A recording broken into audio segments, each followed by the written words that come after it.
Hi friends, మన పక్కింటి పద్మక వాళ్ళ అత్తగారు భలే ముదురంట. మీకు తెలుదా? చెప్తాను చూడండి. పేరు రంగనాయకమ్మ. పేరేమో మహారాజసం, కానీ చేసే పనులు మాత్రం మామూలుగా ఉండవు. ఆమెకి ఈ మధ్య ఒక కొత్త అలవాటు ఉంది.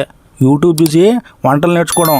అది నేర్చుకోవడమే కాదు, అవి మా ఇంట్లో పద్మకి ఇంట్లో చుట్టుపక్కల అందరి ఇళ్లలో ప్రయోగాలు చేయాలా.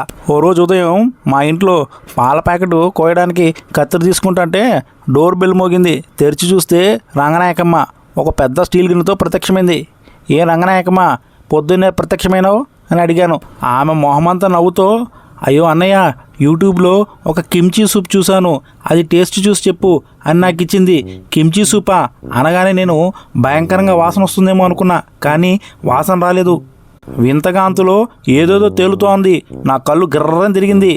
ఏమిటో తెల్ల నారింజ రంగు, ఆకుపచ్చ రంగు మొక్కలు, సన్నటి దారాలు ఏవేవో ఉన్నాయి.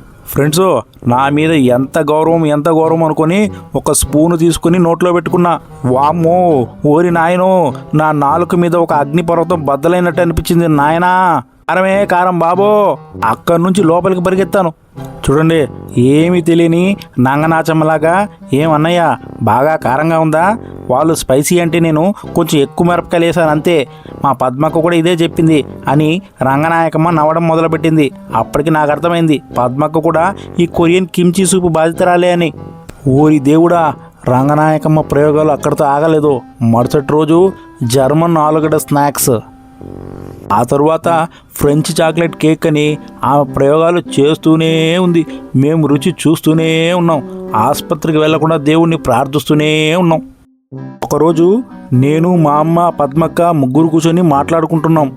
సరిగ్గా రంగనాయకమ్మ అప్పుడే ఎంట్రీ ఇచ్చిందండోయ్. జపనీస్ వాసబీ డోనట్స్ అంట, చాలా బాగుంటుంది అనింది. మా కళ్ళ ముందు చుక్కలు కనిపించాయి. వాసబీ అంటే ఏదో ఘాటుగా ఉంటుందేమో అనుకున్నా. డోనట్స్లో వాసబీనా?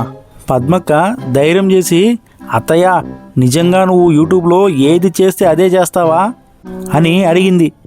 అప్పుడు రంగనాయకమ్మ అమాయకంగా, వాళ్ళు ఏది చెప్తే అలానే చేస్తాననింది. ఈమె వంటల నుంచి తప్పించుకోవడానికి మేము పెద్ద ఆలోచన చేసినాం.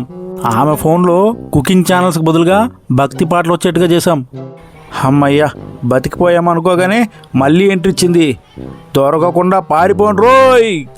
హలో ఫ్రెండ్స్, మరొక మంచి స్టోరీతో మీ ముందుంటా. అంతవరకు నా ఛానల్ని లైక్ చేయండి, షేర్ చేయండి, సబ్స్క్రైబ్ చేయండి, మర్చిపోబకండి.